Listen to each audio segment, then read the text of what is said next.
Enda kupiga ramli ni jambo linamtoa mtu ndani ya Uislamu. Baada ya kukatazeni kwenda kupiga ramli na mnaendelea, hiyo ndiyo kiburi. Ndiyo maana hutuba yetu ya leo maudhui yake ilikuwa mlango unaharamisha kiburi pamoja na kujivuna. Ni haramu Muislamu kujivuna na ni haramu Muislamu kuwa mtu wa kibri, ambacho miaka mingi baadhi yenu, sio nyinyi wote, baadhi yenu mlikuwa muelewi maana ya kiburi. Mlikuwa mnafikiri kwamba maana ya kiburi ni mtu kukazania kwenye sunna na kwenye haki. Hiyo sio kiburi, bali hiyo ni wasia wa Mtume, kama nilivyosema leo kwenye hutuba yangu ya Ijumaa insha Allah. Kwa hivyo Islam tukasoma aya madhara na faida ya kiburi. Ni swala ya magharibi imetupitia,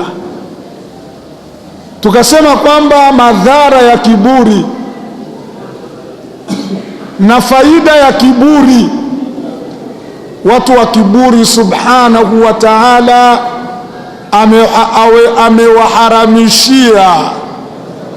amewaharamishia kuisikia rehe ya pepo.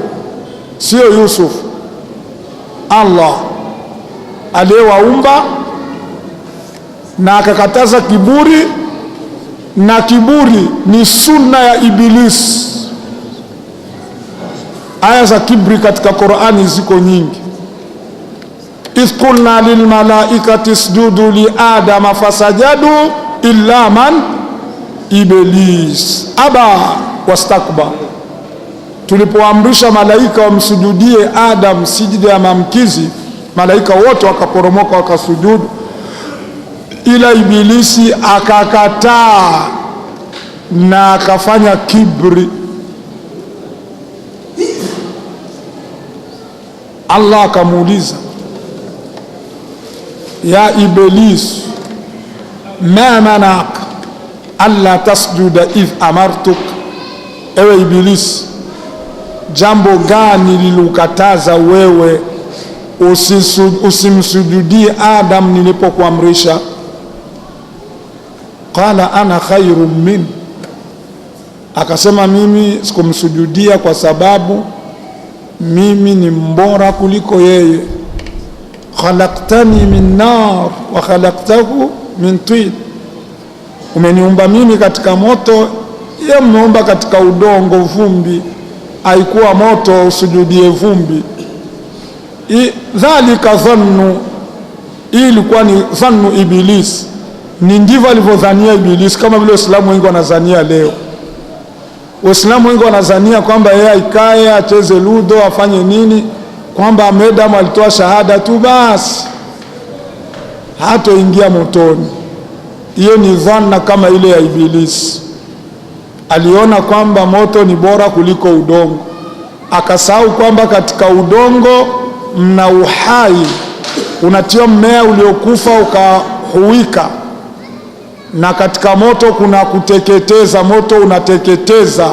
Harriqu wansuru alihatakum, wanasema kaumu ya Ibrahim, harriqu, mteketezeni kwa moto, mchomeni, na wanusuruni waungu wenu, kama mnataka kitu cha kumnusuru Mungu wenu, miungu yenu. Nikusomeni jana hizo aya za kuteketezwa kwa Nabii Ibrahim. Watu wote wa batil wanaposhindwa kwenye hoja huwa wanatumia madaraka. Watu wa Nabii Ibrahim waliposhindwa kwa hoja walitumia madaraka, kama vile leo mpaka ulimwenguni mpaka siku ya Kiyama watu wote wa batil wakishindwa kwa hoja watatumia madaraka. Hiyo ni sunna ya Ibilisi na sunna ya wafasi wake. Aya ngapi ndani ya Qur'ani natueleza kibri nini? Aya zenyewe tukazifasiri leo mchana, tafsiri tomo ya chambo cha Warundi. Na tuje katika hiyo aya inayosema kwamba hasara kubwa ya kiburi, Mwenyezi Mungu anawaepusha watu wa kiburi kufahamu maneno yake. Hutuba yote imezungumzwa, wanaekaa tangu baada al-asri wako wanapinga hiyo hutuba, na hivyo wako tayari kusikiliza darasa la jioni wapinge na lenyewe. Fi qulubihim marad fazadahumullahu marada, ndani ya roho zao mna maradhi ya kupinga unafiki. Na kila Mungu akiteremsha aya, ile aya inaongezea maradhi. Kama walipinga maneno 10 kwenye khutba, aya ataongezeka mengine 5, watapinga atakuwa 15. Na kesho darasa lenyewe watapinga, sisi tutampinga mpaka kufa. Allahu yahdihim, Mwenyezi Mungu awaongoze. Sisi tunawatakia kheri kwa sababu tunawafundisha watu kheri. Mwote zameni Buyenzi, ili jambo wana nilipiti kila mara, tanabaini Waislamu.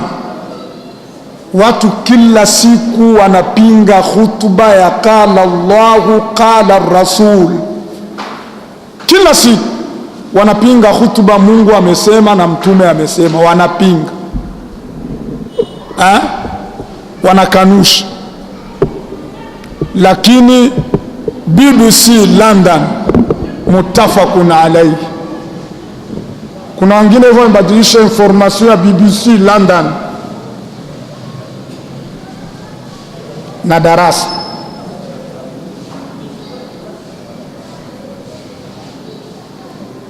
Habari zote zinatangazwa ulimwenguni sio za kweli, ni za conversion ya mustashriqina, vile walivyopatana ndio inatangazwa. Ukitangaza habari nyinyi kuna conversion, wewe utafungiwa radio. Ndio habari mnachukua nyinyi, ndio habari kwenu mutafakun alayhi. Akisikia BBC leo kwamba mtu kazaa mtoto wa vichwa 8, anakuja naye kujadili, amezaa mtoto wa vichwa 8, waacha wewe. BBC London imetangaza. Leo shehe anasema kufunga Jumamosi au Musabti mbaya. Hapana, mwongo. Anajulisha mchana, kafiri. BBC London ndio mwaminifu. Qur'ani uongo, hadithi uongo. Mtayarishe jibu ambalo mtamjibu Mungu wakati mko nakadhibisha maneno yake na maneno ya mtume wake. Mnahakikisha maneno ya maadui wa Uislamu ndio habari zenu.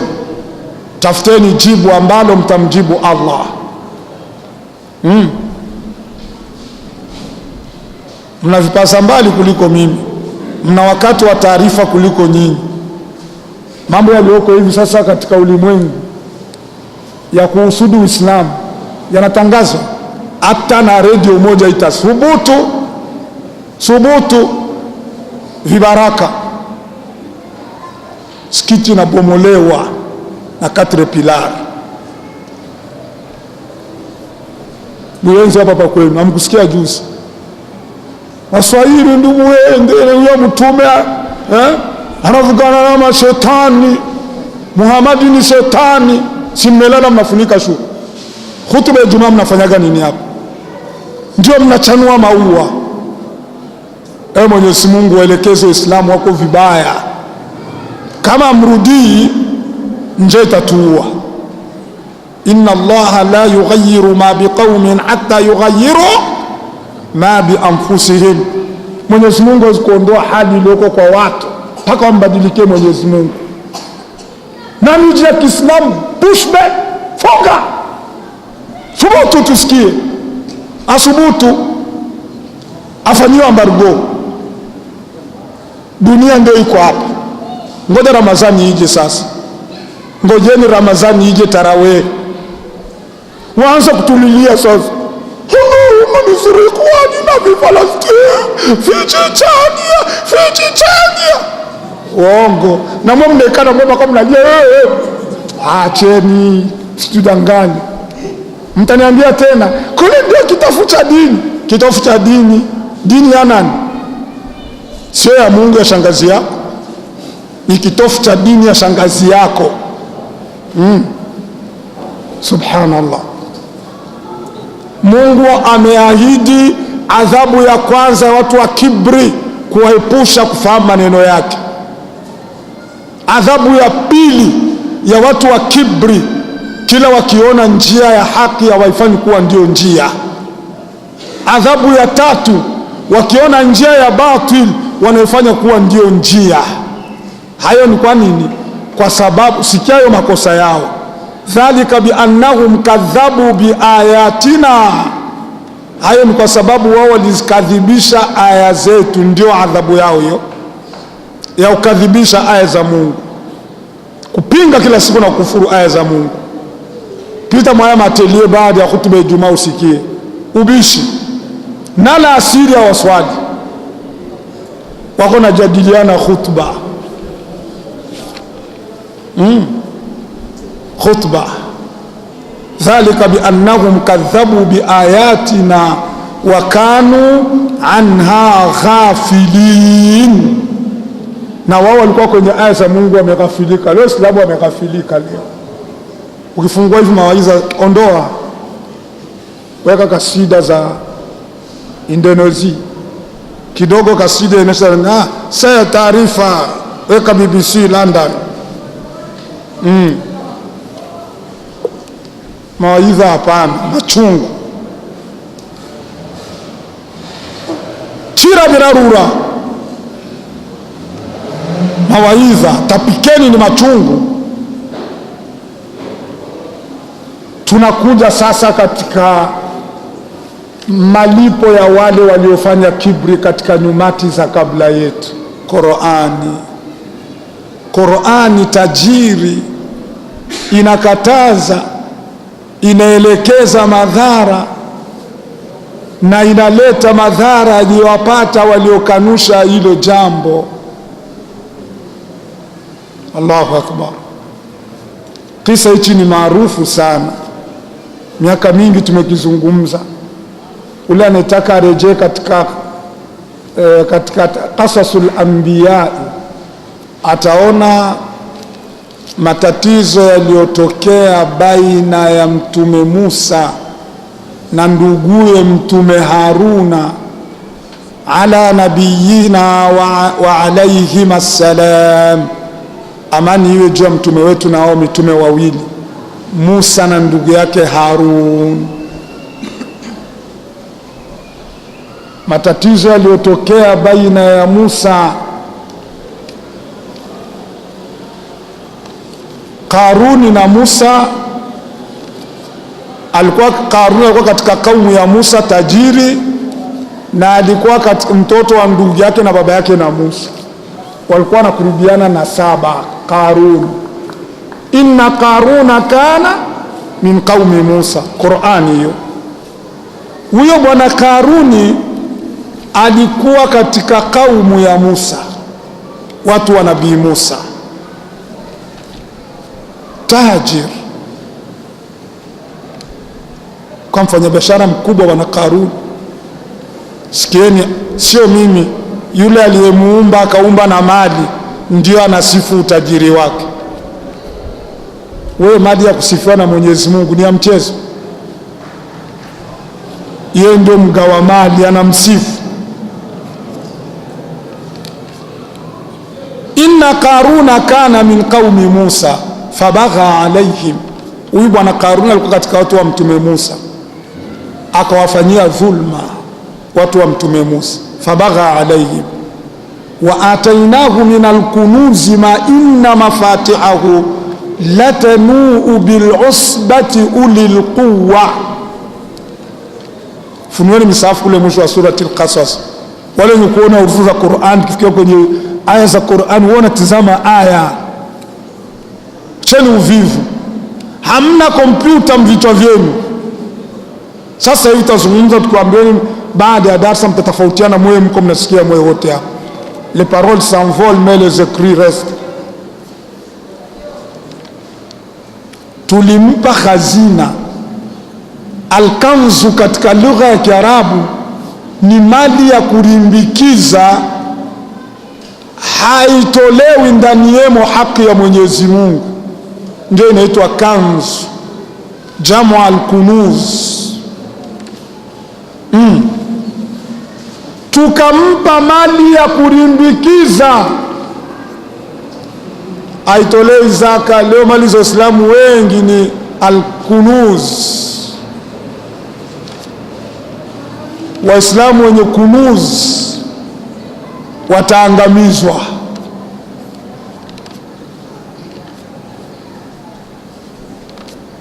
Mali yenu kama ni mali ya Muislamu mzuri anayejua haki ya Mungu katika mali yake, inaitwa khazina, jamu khazain.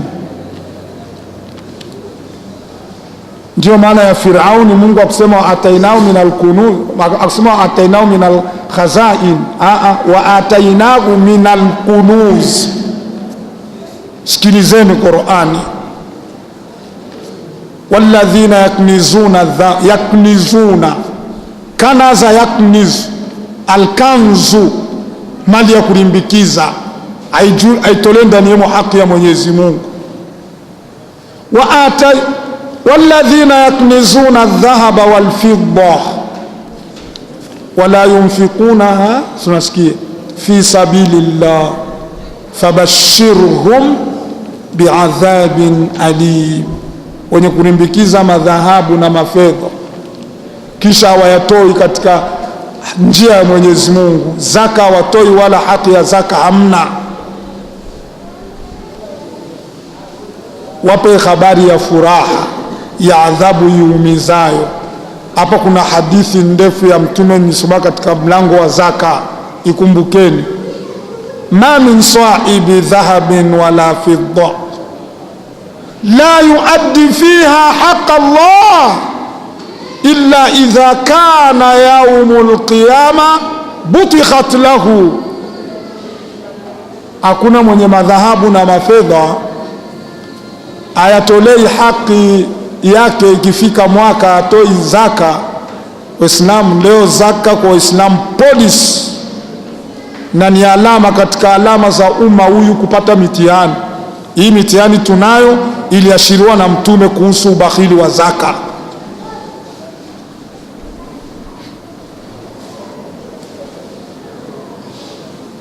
Katika yale mambo matano Mtume alisema, na akasema katika hadithi mambo 15, idha fa'alat ummati khamsata ashya halat bihimul bala, umma wangu wakifanya mambo matano wanahalalikiwa na balaa na mitihani. Akayataja yale mambo matano Mtume, akasema moja, wakiziwia zaka ya mali yao.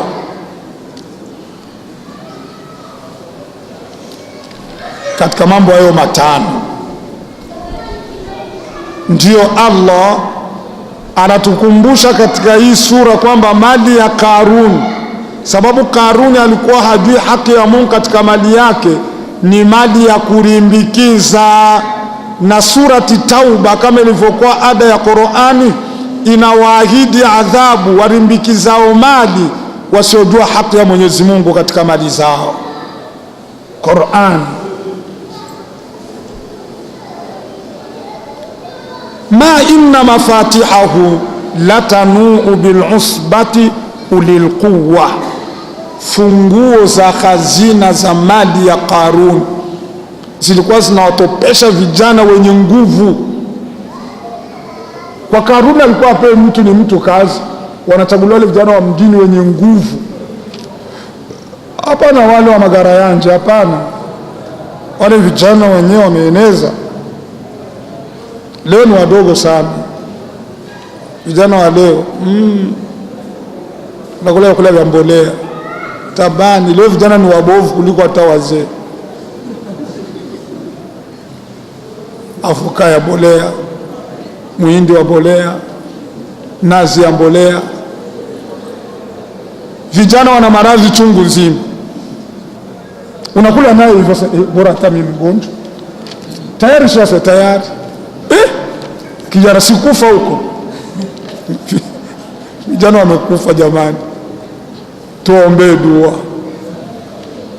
Allahu akbar. Latanuu bil usbati ulil quwwa, madi funguo, hapana madi shekh, funguo za milango ya Karuni zinawataabisha na kuwatopesha vijana ulil quwwa, wenye nguvu.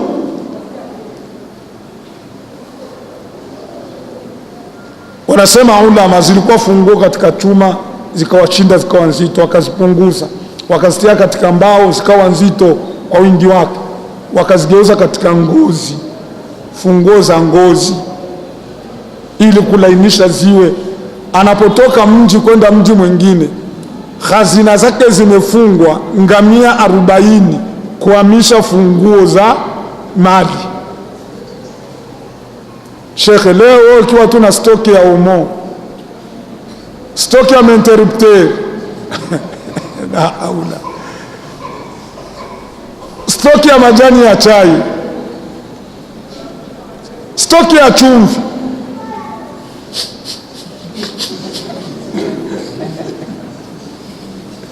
ndugu yangu wewe tajiri, nyumba ikivuja tu maomo yote anavimba, tayari umekuwa kama Yusufu. Inna lillahi. Hizi ni funguo za milango ya hazina ya dhahabu, madhahabu, mastop. Tafikia katika kisa, mtasikia huko wale wamfia tumbo, kila zama wako, hata leo wako. Kuna mmoja ameng'ang'ania barabara ya ile mfia tumbo, muue, mtaua. Kama mnasema ataingia motoni, aingie. Madarasa yenu yafuate ya nani? Kule kila siku akirantreko na 5,000 noti ya por, aje kwako iki hapa, anapoteza wakati bure. Utampa nini wewe? Tunashindwa tu. Sasa hivi mtaingiza hata tablighi msikiti wa Ijumaa, sasa hivi mtaingiza. Siku hizi nasikia wanatoa majani ya chai na sukari kule Warabuni Aziatiki. Kuna maimamu wanaambia wana tablighi msikitini hatutaki, wanaenda wanaleta majani ya chai. Toto wa mama, tomate, chakula msaani, toto wa mama. Tunapatana na maimamu wasiingii. Unampigia mwenzako simu haitiki, piga simu, amesafiri. Huyo mrondera ari ukiwanza chakure ukishtuka saa 10 wako pale sitatisifati. Kumbe jamaa ndio maana alizima simu, ari mkiwanza chakure.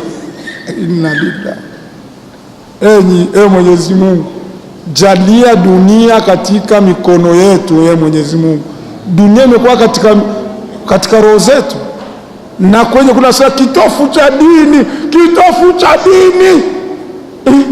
Hayo maneno Waislamu achaneni nayo. Leo ulimwengu umekumbwa, Uislamu ndio unaelengwa, si Yusuf wala sio nani. Haki.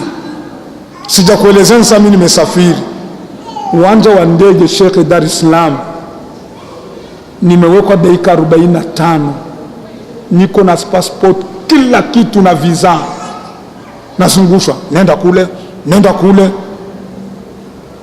Haki za binadamu hospitalini zimevunjwa. Naenda nakuja kufanya examination, lipa haki ya kulipa. Unavyo naambio, wewe unafanya kazi gani kwanza? Hapo unanitibu kazi? Unataka kunitibu kazi? Mbona uko na cheuri hivi? Mimi nakuja hapa kufanya kunitibu maradhi, sio kazi. Mwendo mnapokea bure, sijui mnafanya hivi, sijui mnafanya hivi, wagaidi. Kaambia ayo achana nayo. Alimfanyia khiana Sheikh. Waislamu chungeni sana ulimwenguni hivi sasa. Dar es Salaam nafanywa khiana, napimwa examen, haikupimwa, inasema kwamba hatukuona kitu. Kuja kupima huku tifoide nyingi sana, kwa tizama balai Uislamu. Sasa Uislamu ulimwenguni ndio unalengwa. Uzeni Uislamu wenu, mtafute dunia yenu, mtaona siku nyingine. Dunia tutaiacha, tutaenda na dini yetu. Adinu dinullah, dini ni dini ya Mwenyezi Mungu. Siwezi kuelezeni yote yenyewe nakutanaga nayo katika kusafiri. Hapana. Kwani ni masomo na yafanyia madarasa.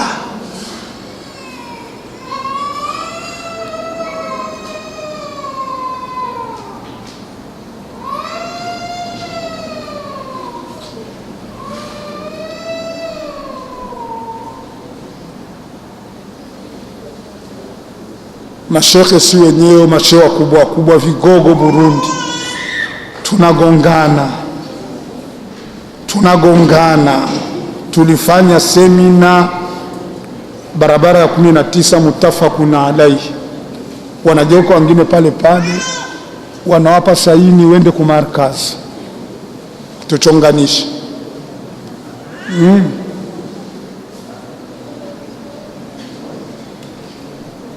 Vyombo vyetu vya habari vya watu wa sunna wanaweka watu kuja kupasisha Shia. Mbona hizo habari mnazisikia kwa televisheni na kumana, ni mbona mzipasishi kimya? Asikudanganyeni mtu kama Shia ni makafiri. Shia ni Waislamu wenzetu, makafiri wako. Tusianze ukufurishana. Tunasikia na Kiswahili cha kusemea kwenye nchi ya ulimi ndio kinawadanganyeni.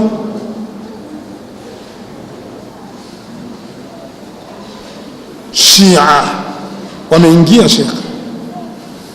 Kama kwa nipeleleze, nazungumza dini ya Shia. Wana dini yao, Mungu wao na mtume wao na shahada yao na funga yao. Sio kama hii funga yetu. Funga yao ni ya kufunga mpaka saa 1 ya usiku.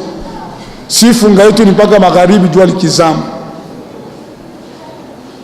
Madarasa yote ya mbele hivi ni Shia.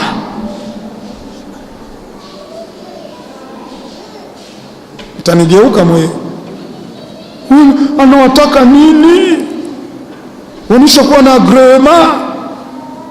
agrema ya kwa nani? Ya kwa Allah. Na agrema yao tutaeleza ukafiri wao. Tumo katika misikiti yetu, sio makanisa ya Shia haya.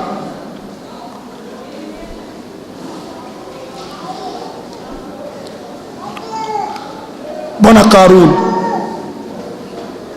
tukampa hazina, funguo zake zinawatopesha vijana wenye nguvu ulikuwa.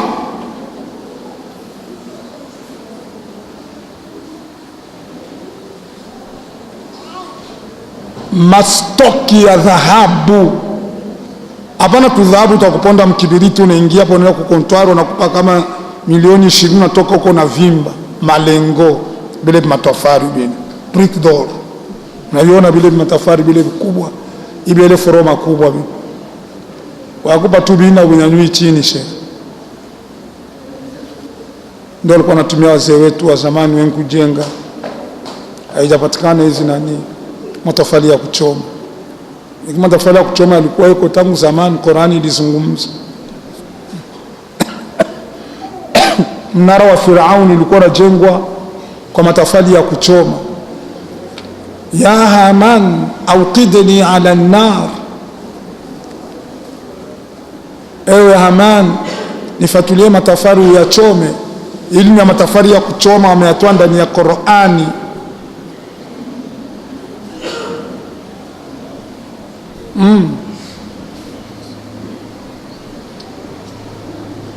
nijenge mnara, wabe nilisarha, nijenge mnara, la'alli attali'u ila ilahi Musa, huenda mimi nikaenda kuchungulia nikamuone Mungu wa Musa, lakini sijui kama yuko. Akiweko nitamuona, jenga mnara nipande. Akiweko nitakuja kupeni habari, lakini kuna Mungu ni kinyume changu mimi, inni adhunnuhu kadhib, namjua kama, namdhania kama ni mwongo.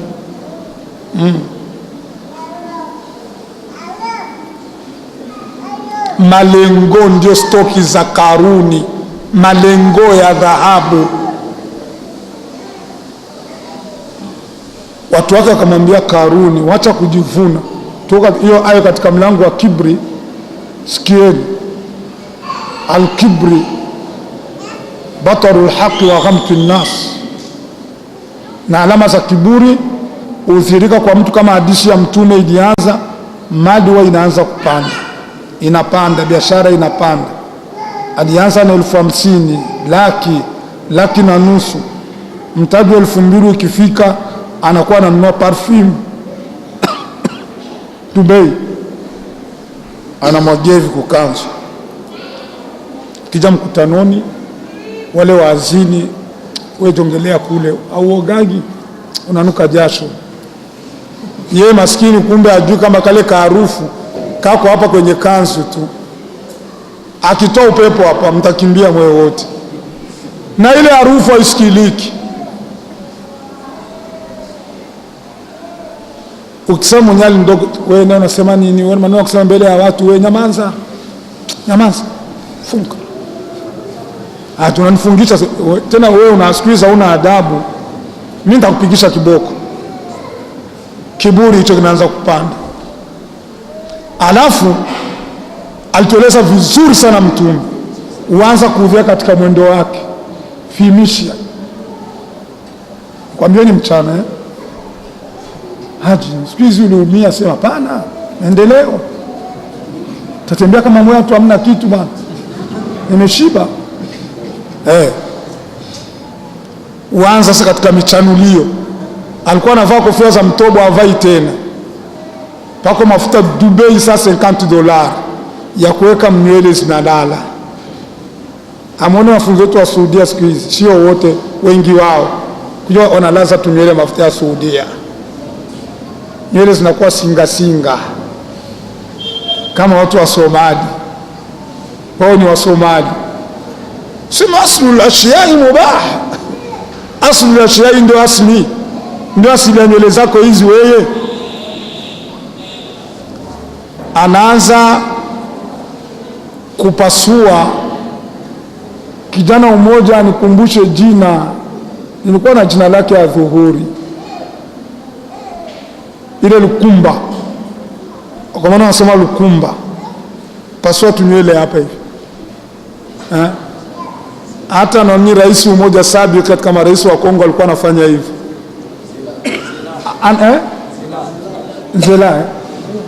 Zela ya nani? Zela ya Maringwa bi. Inna lillahi, ni Zela she. Jazakallahu khair. Wanaita Nzela.